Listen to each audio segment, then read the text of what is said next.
मैंने भारत की खोज की और फिर शुरू हुआ अत्याचार।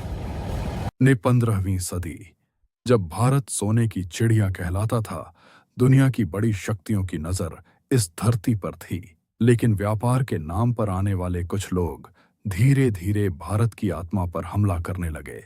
वे थे पुर्तगाली। पहले उन्होंने व्यापार मांगा, फिर बंदरगाह मांगे और अंत में इंसानों की आजादी छीन ली। गोवा की धरती, जहां कभी मंदिरों की घंटियां बजती थीं, वहां चीखों की गूंज सुनाई देने लगी।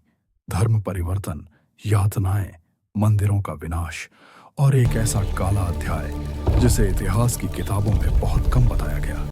यह कहानी है भारत पर पुर्तगालियों के अत्याचार की और उस दर्द की जो सदियों तक लोगों के दिलों में जिंदा रहा। 15वीं सदी में यूरोप के देशों को भारत चाहिए था, क्योंकि भारत मसालों, रेशम और सोने से समृद्ध था। लेकिन एक समस्या थी, भारत तक पहुंचने का समुद्री रास्ता किसी को नहीं पता था। पुर्तगाल ने फैसला किया कि वह समुद्र के रास्ते भारत पहुंचेगा और फिर शुरू हुई एक खतरनाक यात्रा। 1498 एक पुर्तगाली नाविक भारत पहुंचा। उसका नाम था वास्को द गामा। वह कालीकट पहुंचा, जहां उसका स्वागत किया गया। लेकिन भारत की मेहमान नवाजी जल्द ही भारत की सबसे बड़ी गलती बन गई। पुर्तगाली केवल व्यापारी नहीं थे, वे हथियार लेकर आए थे और उनके पीछे था चर्च और साम्राज्य। पुर्तगालियों ने भारतीय महासागर में आतंक फैलाना शुरू किया। जो व्यापारी टैक्स नहीं देते, उनके जहाज डुबा दिए जाते। हजारों निर्दोष यात्रियों की हत्या कर दी गई। कहा जाता है कि कई बार महिलाओं और बच्चों तक को नहीं छोड़ा गया। समुद्र, जो व्यापार का रास्ता था, अब डर का रास्ता बन चुका था। 1510 में पुर्तगालियों ने गोवा पर हमला किया। उनकी सेना का नेतृत्व कर रहा था अफोंसो डी अल्बुकर्क। भयानक युद्ध हुआ और आखिरकार गोवा पुर्तगाल के कब्जे में चला गया। कई स्थानीय लोगों को मारा गया और धीरे धीरे गोवा पुर्तगाल का मुख्य केंद्र बन गया। गोवा में हिंदू मंदिरों को तोड़ा जाने लगा। कई जगहों पर मंदिरों की जमीन पर चर्च बनाए गए। लोगों पर धर्म बदलने का दबाव डाला गया। कई परिवार रातों रात गोवा छोड़कर भाग गए। जो नहीं माने, उन्हें सजा दी गई। कुछ नियम इतने कठोर थे कि हिंदू त्योहार तक मनाने पर रोक लगाई गई।